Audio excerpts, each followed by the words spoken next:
ആത്മാവിൽ ദരിദ്രരായവർ ഭാഗ്യവാന്മാർ, സ്വർഗരാജ്യം അവരുടേതാണ്. മലയിലെ പ്രസംഗത്തിലെ യേശുവിൻ്റെ വാക്കുകൾ തൻ്റെ ജീവിതത്തിലും എപ്പോഴും ഉൾക്കൊണ്ട വ്യക്തിത്വമായിരുന്നു ഫ്രാൻസിസ് മാർപ്പാപ്പ. തൻ്റെ അവസാന യാത്രയിലും പാപ്പ അവരുടെ സാന്നിധ്യം ഉറപ്പുവരുത്തി.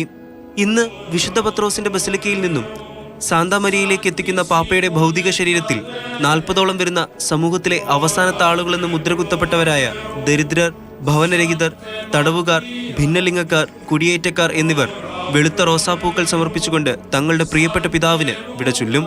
വിശുദ്ധ പത്രോസിന്റെ ബസിലിക്കയിൽ നടക്കുന്ന സംസ്കാര കർമ്മങ്ങൾക്ക് ശേഷം ഫ്രാൻസിസ് പാപ്പയെ തന്റെ ആഗ്രഹപ്രകാരം സെന്റ് മേരി മേജർ ബസിലിക്കയിൽ പരിശുദ്ധ മാതാവിന്റെ അത്ഭുത ചിത്രം സ്ഥിതി ചെയ്യുന്ന ചാപ്പലിനും സ്പോസ ചാപ്പലിനും മധ്യയുള്ള സ്ഥലത്ത് കബറടക്കും.